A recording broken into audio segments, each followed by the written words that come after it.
परमात्मा को पाने तथा उसका वास्तविक लाभ प्राप्त करने के लिए पवित्र बाइबल में प्रमाण है कि प्रभु ने मनुष्य को अपना ही स्वरूप बनाया। 6 दिन में सृष्टि रचकर 7वें दिन विश्राम किया। कुरान शरीफ में प्रमाण है कि हजरत मोहम्मद को खुदा स्वयं कह रहे हैं कि मैंने तुम्हें उस परमात्मा की महिमा बताने के लिए भेजा है। वो परमात्मा कबीर है जिसने 6 दिन में सृष्टि रची तथा 7वें दिन तख्त पर जा विराजा। उसकी खबर किसी बाखबर से पूछ कर तो देखो। कृपया अवश्य सुनिए जगत गुरु तत्वदर्शी संत रामपाल जी महाराज के अमृत वचन।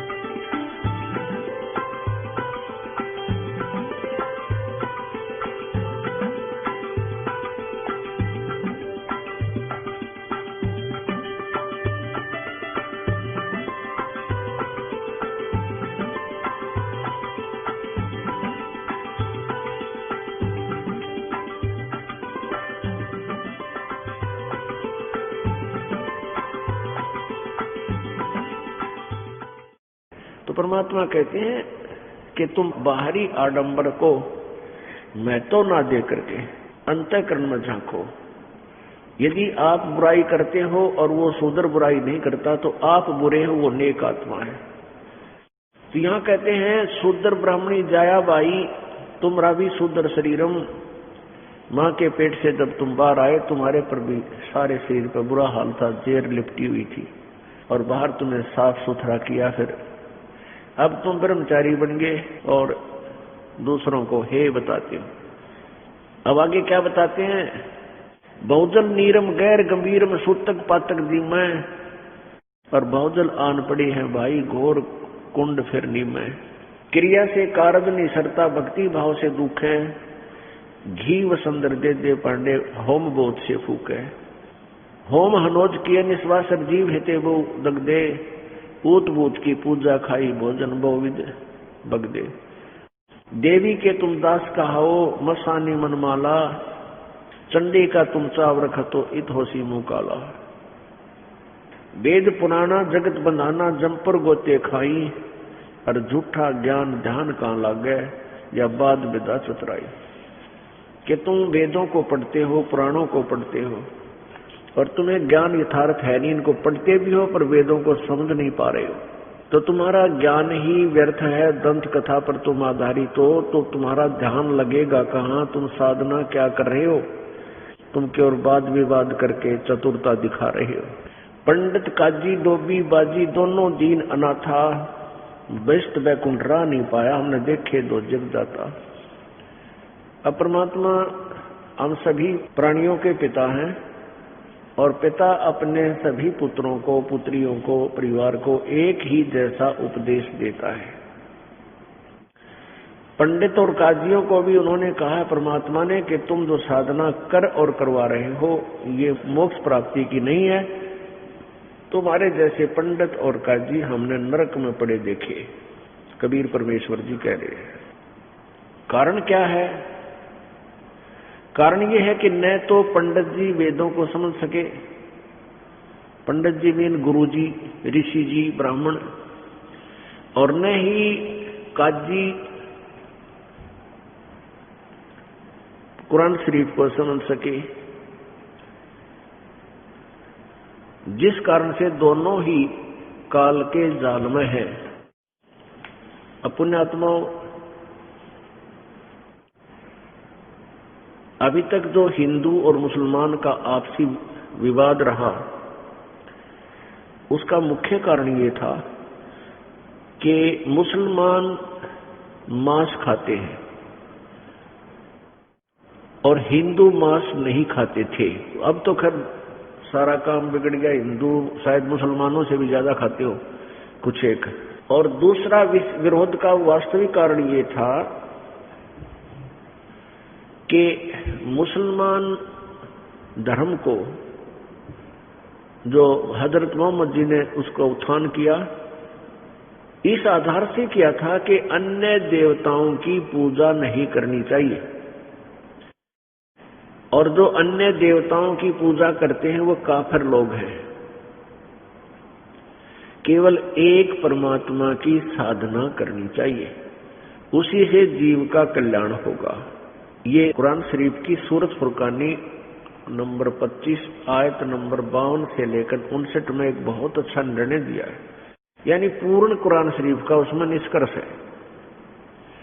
हजरत मोहम्मद जी जिसको अपना खुदा मानते हैं, जो कुरान शरीफ का ज्ञान बोल रहा है, वो अल्लाह कह रहा है, वो भगवान कह रहा है कि हे पैगंबर, इन काफिरों का कहा मत मानना, और मैं जो तुझे ज्ञान दे रहा हूं, कुरान शरीफ की दलील दे रहा हूं, इन पर विश्वास रखना, मेरे अनुसार चलना है। ये देखिएगा पवित्र कुरान शरीफ,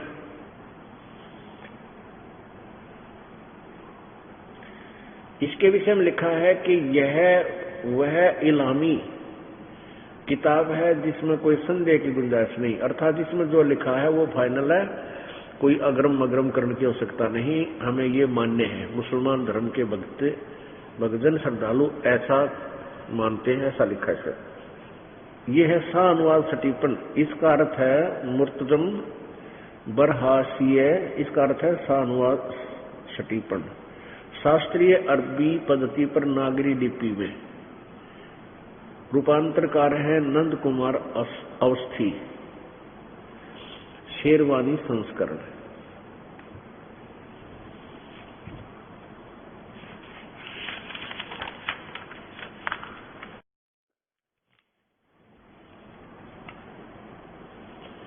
यह वह इलामी किताब है जिसमें कोई संदेह की गुंजाइश नहीं।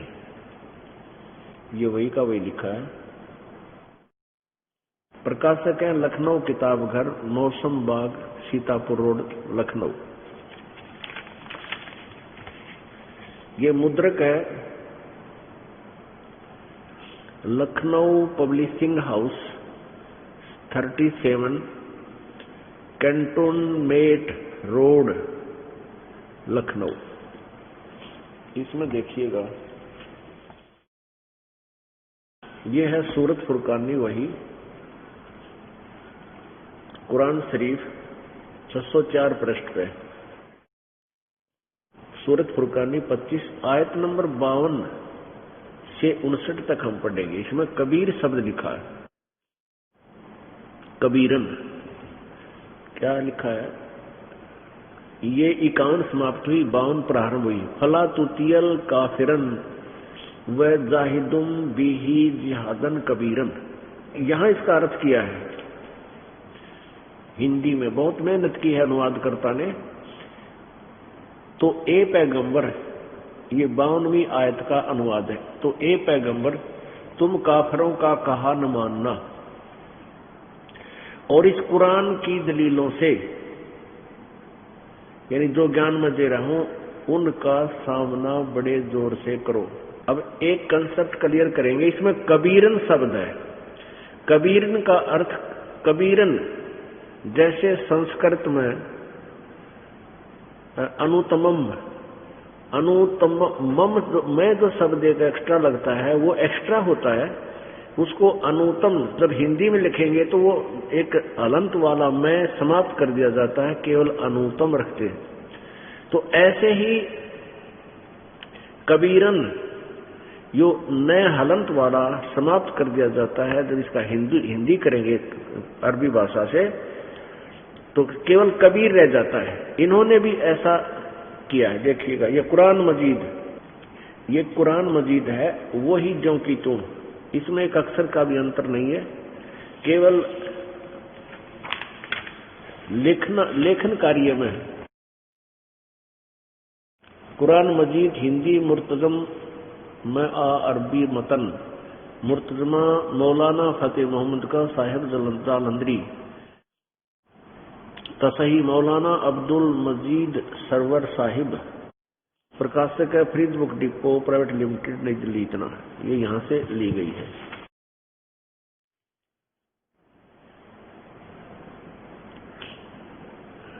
प्रस्तुतकर्ता मोहम्मद नासिर खान।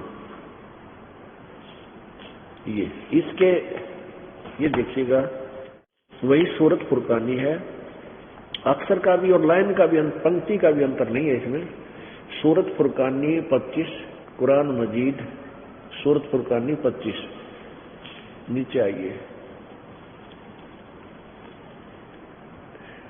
फला तुतियल काफिरन व जाहिदुम बीही जिहादन कबीरा।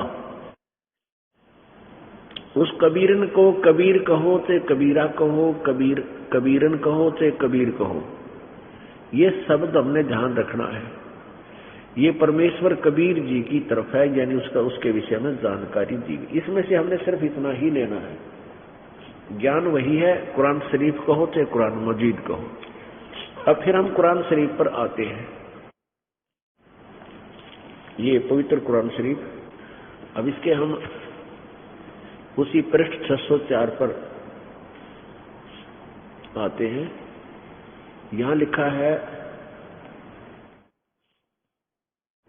फला तुतियल काफिरन व जाहिदुम बिही जिहादन कबीरन।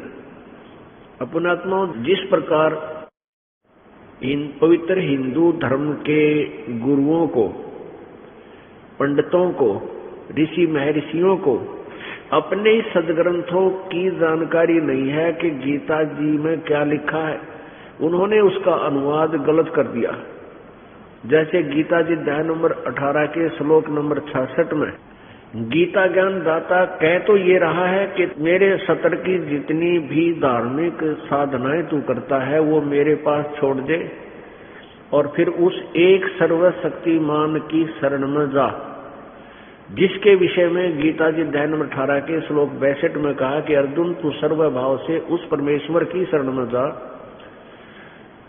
जिसकी कृपा से तू परम शांति और सनातन परम धाम अर्थात सतलोक को प्राप्त होगा। तेरा पूर्ण मोक्ष होगा, आप सदा के लिए सुखी हो जाएगा। फिर वहां जरा मरण नहीं है। जरा माने बुढ़ापा और मरण मीन मृत्यु, अर्थात वहां सदा सुखी रहेगा, वो पूर्ण परम शांति होगी। गीता जी के अनुवादकर्ताओं ने भी यहाँ गड़बड़ कर दिया। गीता जी अध्याय नंबर 18 के श्लोक नंबर 66 में कहा कि सर्वधर्मान परित्यज माम एकम शरणम वर्ज अहम तवा सर्व पापेभ्यः मोक्षामि मा शुचि। उसका अर्थ ये कहा है कि मेरे सतर की सभी पूजाएं, सर्वधर्मान परित्यज माम, माम माने मेरी, मुझ में, मेरे सतर की सभी साधनाएं तो मुझ में त्याग, मुझ में छोड़ दे, मुझे दे दे। और उसके पश्चात एकम शरणम वर्ज, उस एक सर्वशक्तिमान की शरण में, वर्ज माने जा। पहले ये कंसेप्ट क्लियर करना पड़ेगा, तब ये और शास्त्र हम समझ सकेंगे। उस एक जिसके बराबर दूसरा ना हो, एकम अद्वितीय, उस सर्वशक्तिमान परमात्मा पूर्ण ब्रह्म परम अक्षर ब्रह्म की शरण में जा, जिसके विषय में गीता जी अध्याय नंबर 8 के श्लोक नंबर 1 में अर्जुन ने पूछा, परमात्मा आपने गीता जी अध्याय नंबर 7 के श्लोक 29 में जिस तत्व ब्रह्म के बारे में जानकारी दी है कि उसको जानने के बाद और पूरे अध्यात्म ज्ञान को समझने के उपरांत ये प्राणी यहाँ की किसी वस्तु की डिमांड नहीं करता, इच्छा नहीं रखता। वह केवल जरा और मरण से, जरा माने बुढ़ापा, मरण माने मृत्यु से छूटने का ही प्रयत्न करता है। 8वें अध्याय के प्रथम मंत्र में पूछा कि वो किम तत्व ब्रह्म, वो तत्व ब्रह्म वो कौन है। गीता जी ज्ञानदाता ने 8वें अध्याय के 3 श्लोक में कहा कि वो परम अक्षर ब्रह्म है। उस परम अक्षर ब्रह्म की साधना गीता जी अध्याय नंबर 8 के श्लोक नंबर 8, 9, 10 में बताई है। और गीता ज्ञानदाता ने अपने विषय में जानकारी दी है, वो गीता जी अध्याय नंबर 5 और 7 के श्लोक में अपना मंत्र बताया है। गीता जी अध्याय नंबर 8 के श्लोक नंबर 13 में कि मेरा केवल एक ओम मंत्र है, और जो इसका अंतिम समस्त सुमन करता है वह शरीर त्याग जाता है। तो मेरे वाला जो लाभ है वो उसे प्राप्त होगा। अब ओम नाम का जाप करने वाला साधक ब्रह्म का साधक हुआ, ब्रह्म की साधना करने वाला ब्रह्म लोक में चला जाता है। गीता जी अध्याय नंबर 8 के श्लोक नंबर 16 में क्लियर किया है कि ब्रह्म लोक तक भी जो साधना करके तो वहां तक चले गए, ब्रह्म लोक में गए प्राणी भी फिर जन्म मृत्यु में पुनः आते हैं, उनकी भी पुनरावृत्ति होती है। तो ये क्या कहता है गीता ज्ञानदाता, उस एकम अद्वितीय जिसके जो सर्वशक्तिमान है उसकी साधना गीता जी अध्याय नंबर 17 के श्लोक नंबर 23 में कहा है कि उस ओम तत्सत इति निर्देश ब्रह्मण त्रिविध समर्थ है। उस सच्चिदानंद घन ब्रह्म की साधना का, परम अक्षर ब्रह्म की साधना का 3 मंत्र का जाप, उसको पाने के लिए 3 मंत्र का जाप करना पड़ेगा। ओम तो ये ब्रह्म का सीधा ही लिखा है, और तत् और सत ये सांकेतिक है। उस सच्चिदानंद घन ब्रह्म की प्राप्ति का 3 मंत्र का जाप है। ओम तत् सत इति निर्देश ब्रह्मण त्रिविध समर्थ है। गीता जी अध्याय नंबर 4 के श्लोक 32 और 34 में कहा है कि उस सच्चिदानंद घन ब्रह्म की वाणी में अर्थात तत्व ज्ञान में हम उस 5वें वेद में बहुत विस्तार से परमात्मा के पाने का मार्ग विधि लिखी है। उस ज्ञान को तू तत्वदर्शी संतों के पास जाकर समझ, वो बतावेंगे। अब गीता ज्ञान दाता ने जो ज्ञान देना था वो गीता में दे दिया कि मेरा केवल एक ओम मंत्र है, नथिंग एल्स, और कोई मंत्र जाप करने का नहीं है।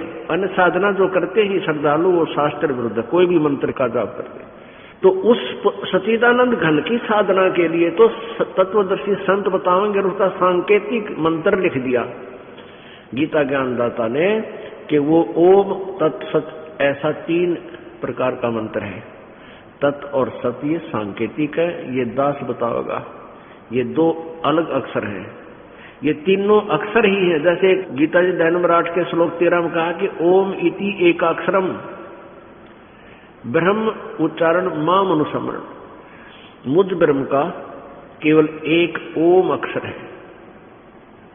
ये अंतिम श्वास तक सिमरण करते हुए प्राण त्याग कर जो दाते से सिमरण करता है तब तक तो मेरे वाला जो लाभ है इसको प्राप्त होगा। फिर 3 अक्षर का मंत्र है, जैसे तत् और सत, ओम तत् सत, ये सांकेतिक है। ओम और तत् मिलकर ये 2 अक्षर का मंत्र बन जाता सतनाम, और सत जो है ये सार शब्द की तरफ, सारनाम की तरफ संकेत है, ये सारनाम है। ये तीनों मिलकर के फिर एक कंप्लीट मंत्र बन जाता है। तो गीता जी अध्याय नंबर 18 के श्लोक नंबर 62 में कहा कि तू यदि पूर्ण मोक्ष चाहता है, जन्म मृत्यु जरा मरण से पूर्ण छुटकारा चाहता है, तो सर्वभाव से और कोई साधना मत कर, सर्वभाव से उस परमेश्वर की शरण में जा, उस परम अक्षर ब्रह्म की शरण में जा। उसकी कृपा से ही तू परम शांति यानी जरा और मरण से छुटकारा पा सकेगा और सनातन परम धाम पहुंच जाएगा, सतलोक में चला जाएगा। उसके जाने की विधि बता रहे हैं 18वें अध्याय के 66वें श्लोक में गीता जी में कि सर्व धर्मान परित्यज्यमाम, मेरे सत्र की सब साधना, जैसे ओम नाम का जाप और ये 5 यज्ञ हम करते हैं। एक यज्ञ है धर्म की, दूसरी यज्ञ है ध्यान, तीसरी यज्ञ हवन की, चौथी यज्ञ प्रणाम, और 5वीं यज्ञ ये ज्ञान यज्ञ, जैसे ये अखंड पाठ चल रहा है और ये सत्संग होता है, ये ज्ञान यज्ञ है। तो यहाँ जो पुण्यात्मा आते हैं उनको 5 यज्ञ का लाभ मिलता है, 5 यज्ञ, और साथ में ये मंत्र आपको दे दिया। तो ऐसे ये ओम नाम का जो जाप है और 5 यज्ञ हैं, ये कहता है तो ये धार्मिक जो अनुष्ठान की कमाई है, इसकी जो पूजा है, ये मेरे में छोड़कर मुझे दे दे और उस एक अद्वितीय परमात्मा सर्वशक्तिमान की शरण में जा, व्रज माने जाना, फिर मैं तुझे सब पापों से मोक्ष कर दूंगा, तू चिंता मत कर। पुण्यात्मा हम क्या करते रहे अभी तक, ये ऋषि महर्षि जैसा भी इन्होंने वेदों को समझा, उसमें महिमा, वेदों में महिमा तो है परम अक्षर ब्रह्म की कि वही पूजा के योग है, वही पाप नाशक है, उसी की पूजा करनी चाहिए। और साथ में इसने अपना भी बता रखा है कि मेरे सतर की पूजा करनी, मेरा ओम नाम है। यजुर्वेद अध्याय नंबर 40 के मंत्र नंबर 15 में कहा है कि ओम कर्तु समर, चलबे समर और कर्तुम समर। ओम नाम का जाप यानी ब्रह्म साधना है। ये काम करते करते शमन कर, विशेष कसक के साथ शमन कर और मनुष्य जीवन का परम कर्तव्य जानकर यानी इसको शमन कर। तब तो शरीर छोड़कर जब जाएगा, तेरा वो शरीर जितना अमर हो सकता है, तो इस मंत्र से मेरे सतर का अमरत्व तुझे प्राप्त होगा। वो कितना अमर हो सकता है? जैसे ब्रह्म का साधक ब्रह्म लोक में चला जाता है। और गीता जी अध्याय नंबर 8 के श्लोक 16 में कहा कि ब्रह्म लोक पर्यंत भी सभी लोग पुनरावर्ती में है, उनका भी जन्म मृत्यु होता है, वहां गए हुए भी दोबारा जन्म मृत्यु में आते हैं। तो हम क्या करते रहे कि अभी जैसे ऋषियों ने वेदों से लिया भी ओम नाम है और एक भगवान की भक्ति करनी चाहिए और देवताओं की नहीं, तो उन्होंने साधनाएं शुरू की। फिर उन्होंने ओम नाम के जाप के साथ साथ एक हठ योग और ग्रहण कर लिया। जब श्री ब्रह्मा जी कमल के फूल पर बैठे थे और कह रहे हैं कि मुझे नहीं मालूम मैं कहां से उत्पन्न हो गया, कौन मेरा जनक है, मेरा क्या उद्देश्य है, क्या कर्म है, तो आकाशवाणी हुई कि तप करो तप करो। ब्रह्मा जी ने 1000 वर्षों तक घोर तप किया। अब वो आकाशवाणी किसकी थी? काल भगवान की, ब्रह्म की। और वेद ज्ञान किसने दिए हैं? ये पूर्ण ब्रह्म ने, परम अक्षर ब्रह्म ने इस काल ब्रह्म के हृदय में, इसके कंप्यूटर में, इसमें फीड कर दिए परमात्मा ने, इसकी हार्ड डिस्क में। और फिर वहां से ये बाहर करवा दिए परमात्मा ने। वो ब्रह्मा को बाद में प्राप्त हुए, पहले वो आकाशवाणी तप करो तप करो। तो ब्रह्मा जी ने सोचा ये परमात्मा का आदेश है, तप करो। तो वेद पढ़े तो उसमें केवल ओम नाम है, कोई हठ योग नहीं है। किसी मंत्र में भी हठ योग करने का प्रावधान नहीं है, जैसे समाधि लाकर बैठना, ये किसी में नहीं है। ये अलग से बीमारी ग्रहण करवा दी इस काल ने ब्रह्मा जी को।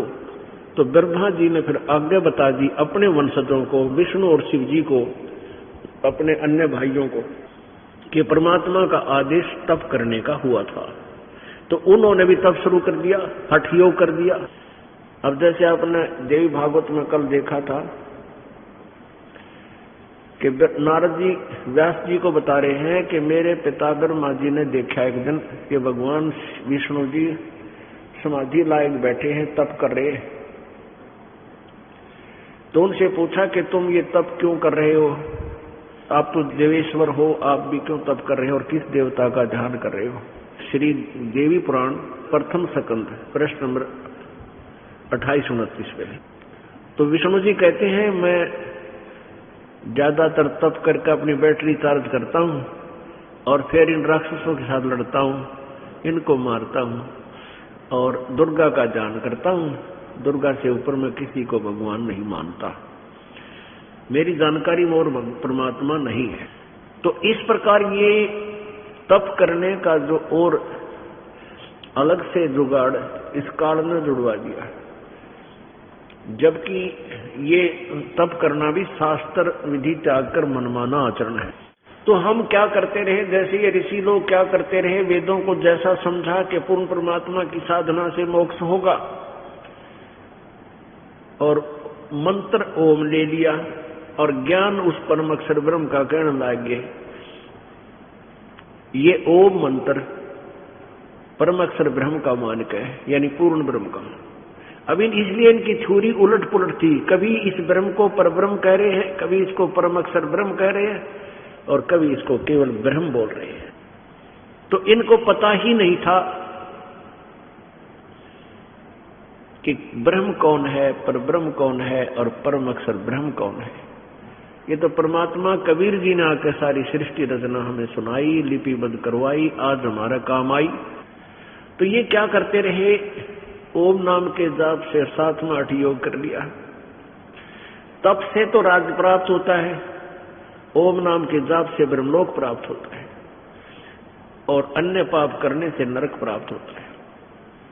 तो पहले तो ये ब्रह्मलोक गए, ब्रह्मलोक में देवता बन गए, फिर न्यू बन गए, फलाना बन गए, फिर मृत्यु होगी, फिर देवता बन गए, फिर कितना राजा बन गए, फिर कितना पशु बन गए, पक्षी बन गए, गधे बन गए।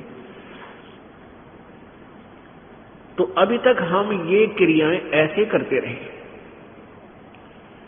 हम अपने पुण्यों को, जो ओम नाम के जाप वेदानुसार साधना की और कोई यज्ञ आदि भंडारे किए, इनका पुण्य हमने स्वर्ग महास्वर्ग यानी ब्रह्मलोक आदि में समाप्त किया। इसका पुण्य वहां समाप्त हुआ, इसका प्रतिफल वहां ले लिया हमने। और फिर पाप के आधार से हम नरक जाते थे, फिर 84 लाख योनियों में आते रहे।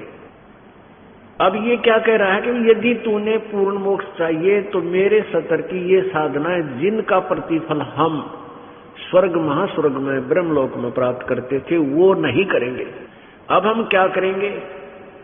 हम इन ओम नाम का जाप, जो 3 मंत्र के जाप में एक ओम मंत्र भी है, इसका फल हम ब्रह्म को दे देंगे और इन यज्ञों का फल भी इसमें छोड़ देंगे। हम इसके प्रतिफल में स्वर्ग प्राप्ति नहीं करेंगे, न ब्रह्मलोक प्राप्ति चाहेंगे। तो फिर ये हमें छोड़ देगा, नहीं तो ये पापों के आधार से, और पापों पर परमात्मा जो है ना वो क्रॉस मार देगा, पाप इसके खत्म कर देगा। कबीर परमात्मा के मंत्र में वो शक्ति है कि वो पाप नाश कर देता है। इसलिए ये ब्रह्म कह रहा है गीता जी अध्याय नंबर 18 के श्लोक नंबर 66 में कि सर्व धर्मान परित्यज माम, मेरे सतर की सभी धार्मिक क्रियाओं का प्रतिफल मुझ में छोड़, एकम शरणम व्रज, उस एक सर्वशक्तिमान की शरण में चला जा, फिर मैं तुझे सब पापों से मुक्त कर दूंगा। अहम तवा सर्व पापे भय मोक्षामि मां शुच, तू चिंता ना करे, मैं तेरे को सब, यानी पाप के आधार से हम यहाँ गधे कुत्ते सुअर बनते रहे, प्रारंभ के अंदर हमारे ये मिक्स कर देता है। तो अब हम उस परमात्मा के पास जाएंगे, काल के सतर की साधना इसको दे देंगे, हम यहाँ कोई प्रतिफल नहीं करेंगे। इसका अर्थ तो ये है। और इन अनुवादकर्ताओं ने, गीता के अनुवादकर्ताओं ने इसका अनर्थ कर डाला। अब देखिएगा, पवित्र श्रीमद् भगवत गीता जी का अनुवाद इन अज्ञानियों द्वारा किया हुआ, देखिएगा।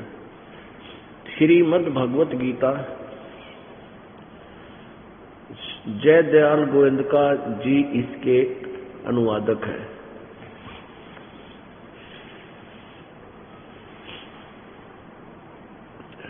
ये है जय दयाल गोविंदका, इसके अनुवादक है। गीता प्रेस गोरखपुर से प्रकाशित है।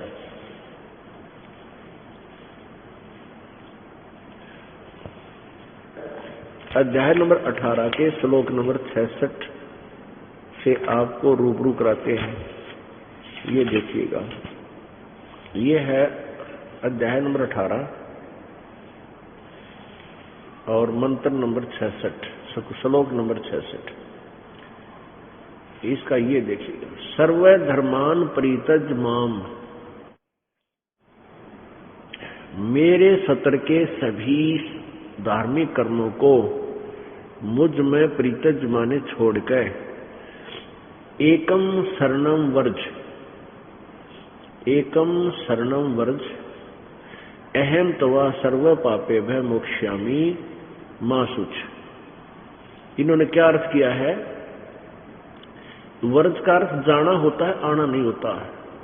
संपूर्ण धर्मों को अर्थात संपूर्ण कर्तव्य कर्मों को मुझ में त्याग कर तू, यहां तक तो ठीक है। और फिर जो कहा मुझ में त्याग कर तू केवल एक मुझ सर्वशक्तिमान सर्वाधार परमेश्वर की शरण में वर्ज माने आ जा। उसकी शरण में जो खड़ाए है और मेरी शरण में आ जा, वर्ज माने आ जा, मैं तुझे सब पापों से मुक्त कर दूंगा, शोक मत कर। अब देखो, वर्ज माने इन्होंने जाना किया है। अब इससे पहले आप जी को शब्द कोश दिखाए, संस्कृत शब्द कोश, ये देखिएगा संस्कृत हिंदी कोश, ये है वामन शिवराम आपटे, पब्लिशर हैं मोतीलाल बनारसी दास publishers private limited Delhi.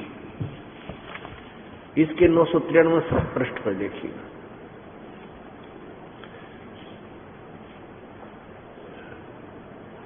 Verge माने, ये वर्ज शब्द है, वर्ज माने जाना, चलना फिरना, प्रगति करना, विदा होना आदि, निर्वासित होना, इसका ये अर्थ है। आपने देखा वर्ज माने जाना है, आना नहीं हो सकता। जैसे इंग्लिश वर्ड गो, गो का अर्थ आना नहीं हो सकता, गो का अर्थ कम नहीं हो सकता। अब अज्ञान आधार से इन सभी अनुवादकर्ताओं ने एक जैसा ही अड़ंगा कर रखा है। एक भक्त कह रहा था कि मैंने अपने मित्र से ये जिक्र किया, वो भी एमए इन संस्कृत है, शास्त्री पद पर विद्वान है, तो उसके पास 2 शब्दकोश थे। एक तो ये भी था और एक और उसने कहीं से प्राप्त था, वो दूसरे किसी राइटर का था। तो उसमें क्या लिखा है, वर्ज माने आना लिखा है, वर्ज माने जाना भी लिखा है और आना भी लिखा है। और आना लिखा है, उसमें रेफरेंस दे रखा है गीता अध्याय 18 के 66 का, कि इन अनाड़ी अज्ञानी अनुवादकर्ताओं के आधार से शब्द कोशों में भी परिवर्तन कर दिया। अब देखना कितनों ने ऐसा किया है। ये देखिएगा श्रीमद् भगवत गीता आसाराम जी के आश्रम से अनुवादित, जो आसाराम जी को स्वीकार्य है।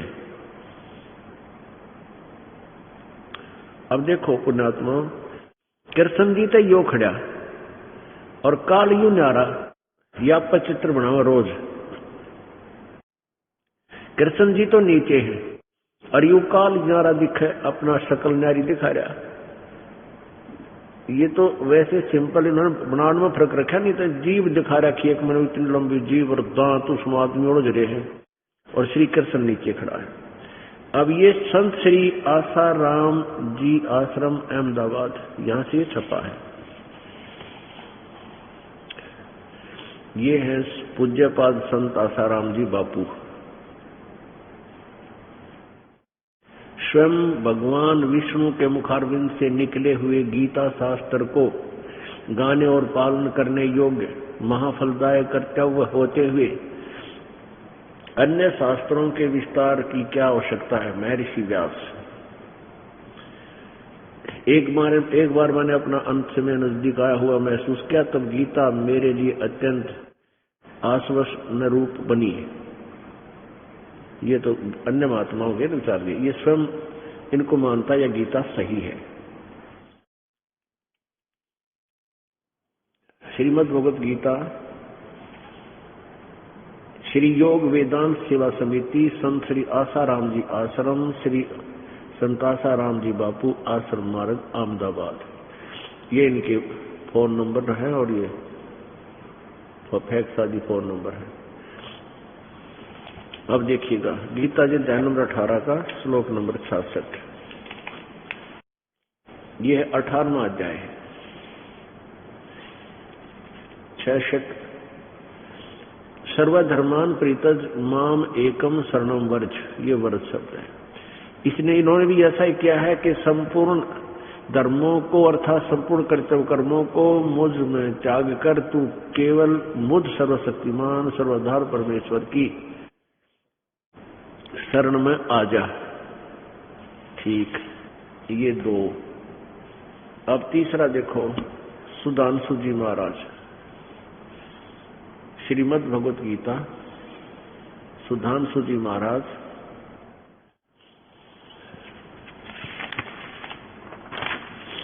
ये कहां से प्रकाशित है?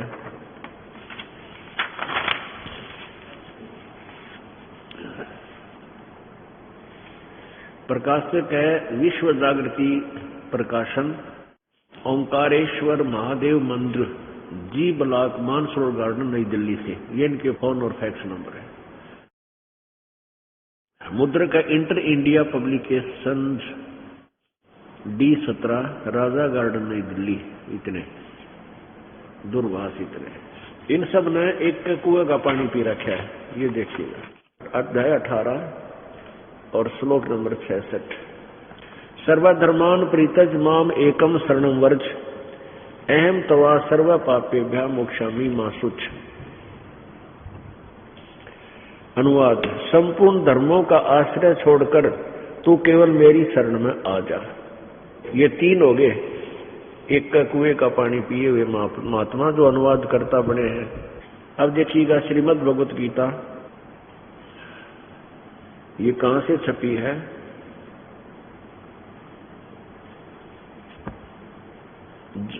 जगत गुरु वंदे विष्णु श्री कृष्णम वंदे जगत गुरु। ब्रह्मलीन महात्मा सत्यानंद, मास्टर महात्मा सर्वानंद, सर्वज्ञानंद आदि संपादक संस्था देश। मानव प्रकाशक है मानव उत्थान सेवा समिति 2/12 पंजाबी विभाग नई दिल्ली से। और ये है हंस जी महाराज, और ये विष्णु जी के उपासक हैं।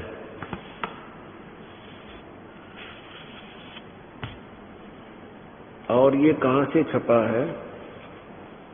ये सतपाल जी महाराज हैं, उस वर्तमान में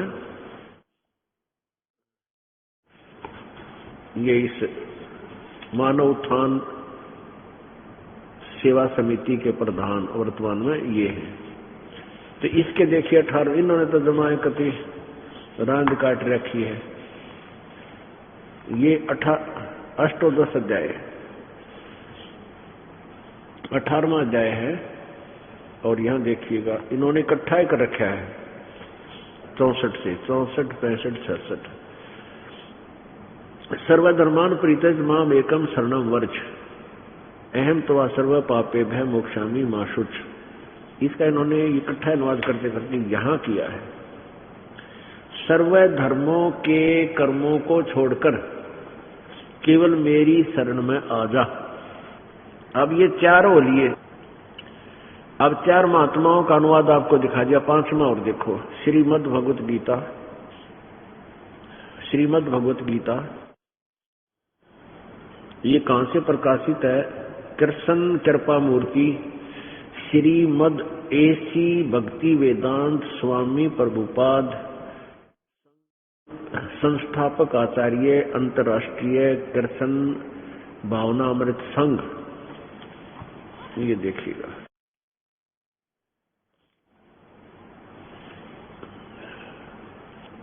गीतोपनिषद यथार्थ रूप, मूल संस्कृत पाठ, शब्दार्थ अनुवाद था विस्तृत तात्पर्य सहित, जिसके द्वारा किया है कृष्ण कृपा मूर्ति श्रीमद् AC भक्ति वेदांत स्वामी प्रभुपाद। ये आपको संस्थापक आचार्य अंतर्राष्ट्रीय कृष्ण भावनामृत संघ, भक्ति वेदांत बुक ट्रस्ट, ये यहां से छपती है, प्राप्त होती है। Loss angel, London, Stockholm, Sydney, Hong Kong, Mumbai. अब इसके हम चलते हैं 18वें अध्याय के 66वें श्लोक पर। ये देखिएगा, ये 18वां अध्याय और 66वां श्लोक यहां पर है। सर्वधर्मान परित्यज माम एकम शरणम वर्ज। इसका अनुवाद इनका नेक्स्ट पृष्ठ पे है, क्योंकि यह लास्ट हो गया इसका। ये देखिएगा अनुवाद में, देख कितना कमाल किया इन्होंने। पहले तो शब्दों के अर्थ अलग से लिखे। सर्वधर्मान अर्थ है समस्त प्रकार के धर्म। परित्यज का अर्थ क्या? त्याग कर। माम माने मेरी, एकम माने एकमात्र, शरणम माने शरण में, वर्ज माने जाओ। बिल्कुल सही है, वर्ज माने जाना ही होता है, वर्ज माने जाओ। और देखो यहां फिर अनुवाद में क्या किया है? समस्त प्रकार के धर्मों का परित्याग करो और मेरी शरण में आओ। अरे तेरा गजब हो। यहीं पर झूठ बोल दी। यहाँ तो मीनिंग सही लिखे हैं, यहाँ जाओ और यहाँ कहता मेरी शरण में आओ। इसका अर्थ अब यहाँ आओ कैसे हो गया? यहाँ जब गो आप लिख रहे हो, गो माने जाना, और फिर यहाँ कम कैसे लिख दिया? केवल अज्ञान के कारण अर्थों के अनर्थ कर डाले कि भोली जनता किसी ने ज्ञान नहीं और तुम विद्वान पाके रही हो। अब देखिएगा श्रीमद् भगवत गीता साधक संजीवनी, इसके कौन अनुवादक हैं?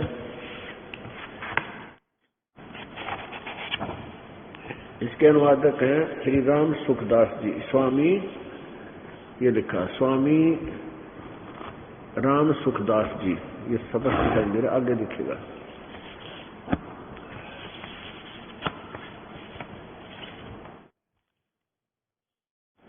साधक सतीतर साधक संजीवनी हिंदी टीका, स्वामी राम सुखदास जी, और कहां से प्रकाशित है?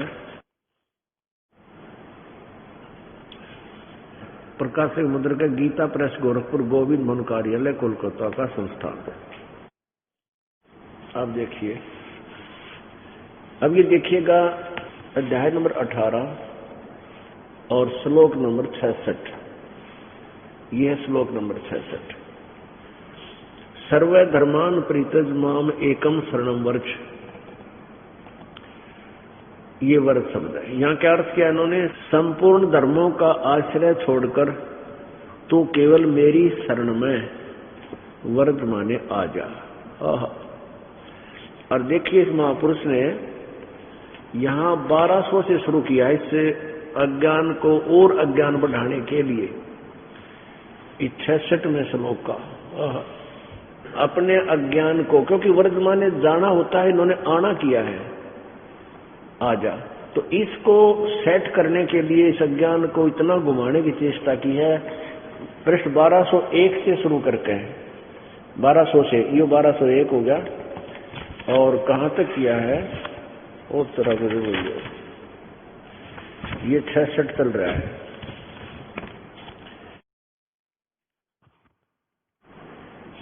बारह 18 तक,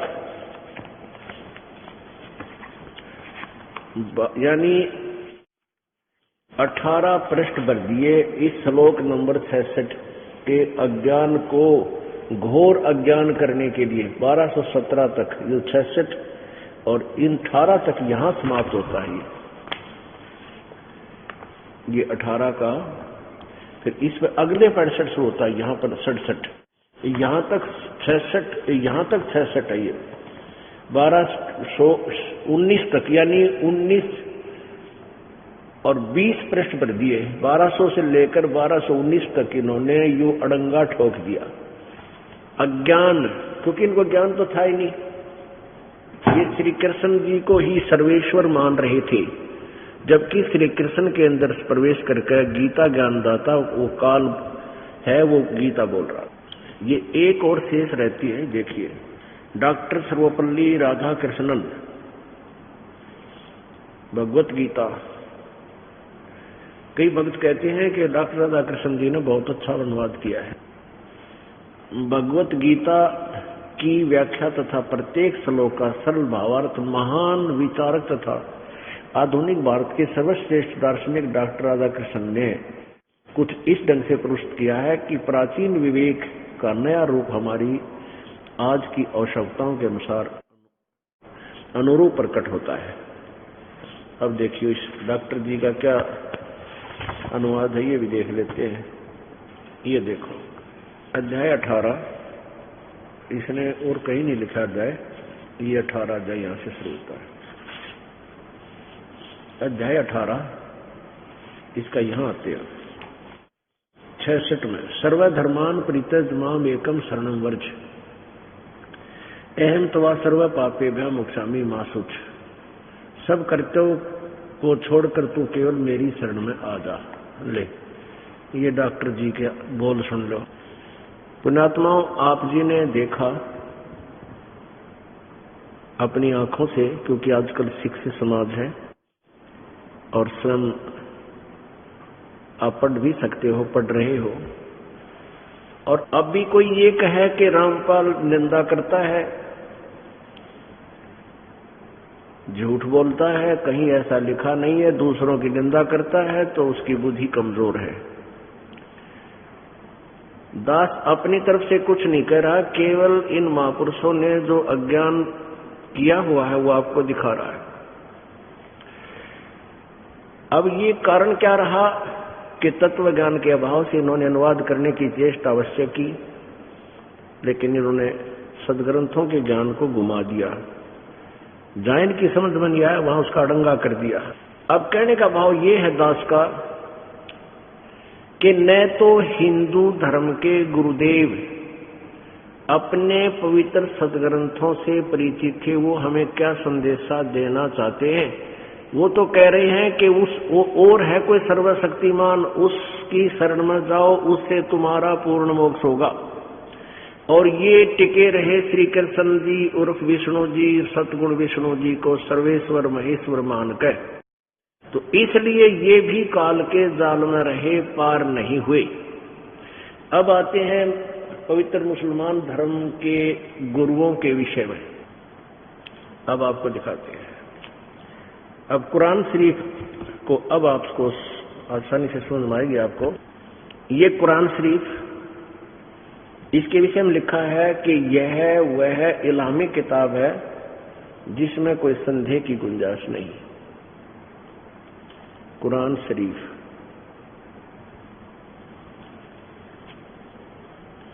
शेरवानी संस्करण, ये कहां से छपी है?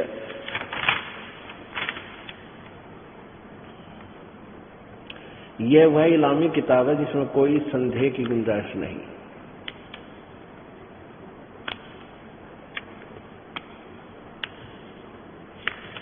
ये कुरान शरीफ मुतरजम बराहिसीय अनुवाद टिप्पण शास्त्रीय अरबी पद्धति पर नागरिक लिपि में शेरवानी संस्करण, प्रकाशक है लखनऊ किताबघर, मौसम बाग, सीतापुर रोड, लखनऊ।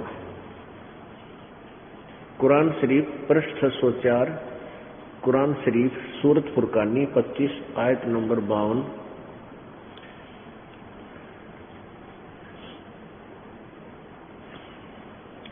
इसमें कुरान शरीफ ज्ञानदाता अल्लाह खुदा भगवान कह रहा है कि फला तुतियल काफिरन व जाहिदम बीही जिहादन कबीरन, जैसे एक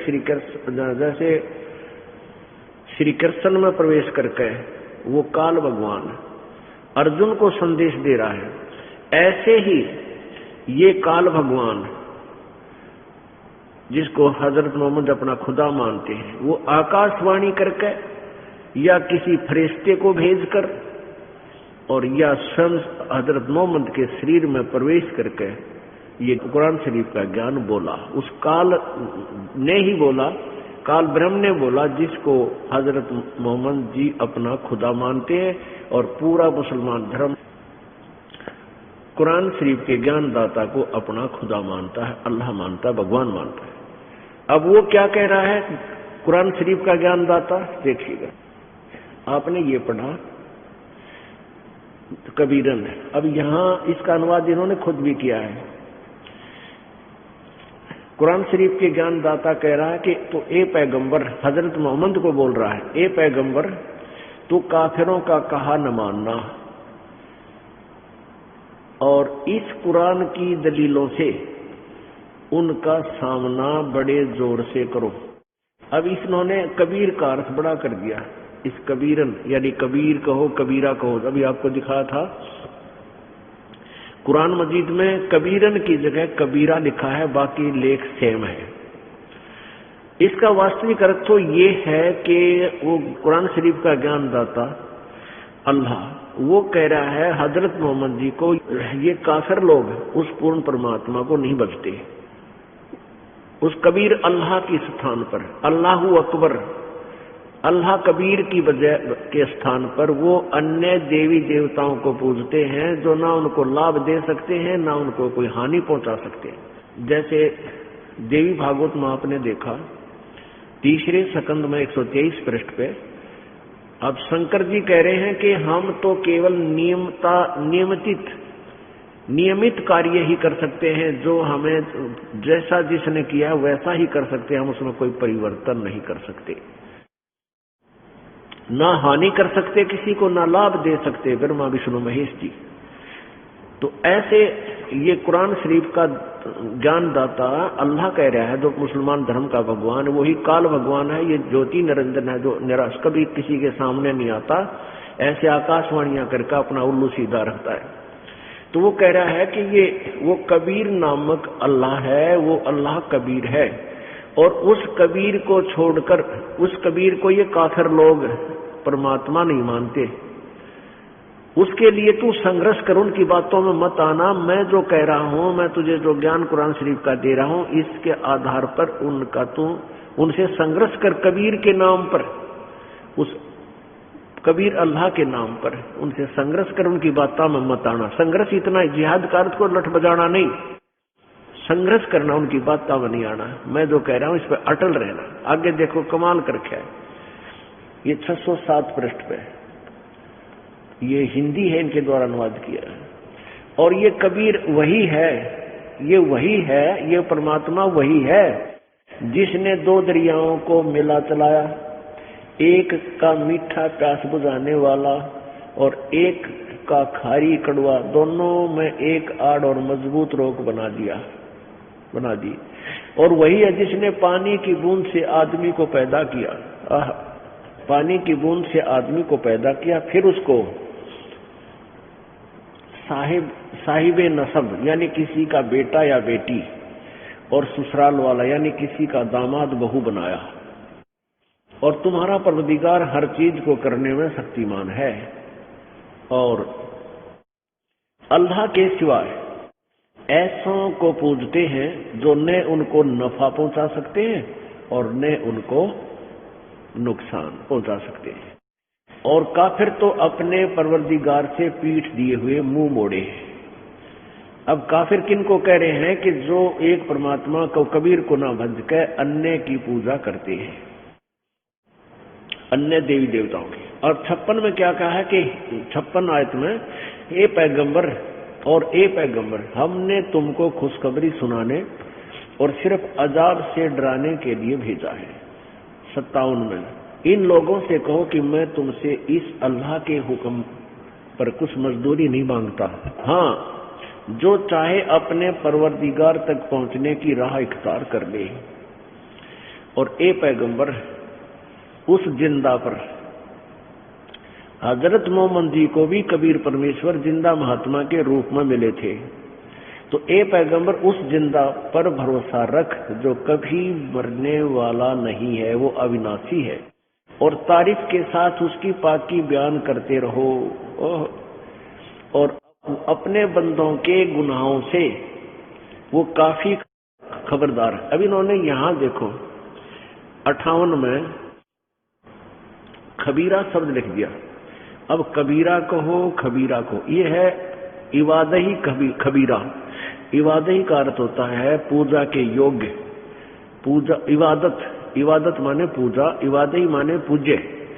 खबीरा, खबीरा को होते कबीरा, इसका अर्थ उन्होंने बड़ा किया है, काफी किया है। तो ये कबीर जो है, यहां देखिएगा,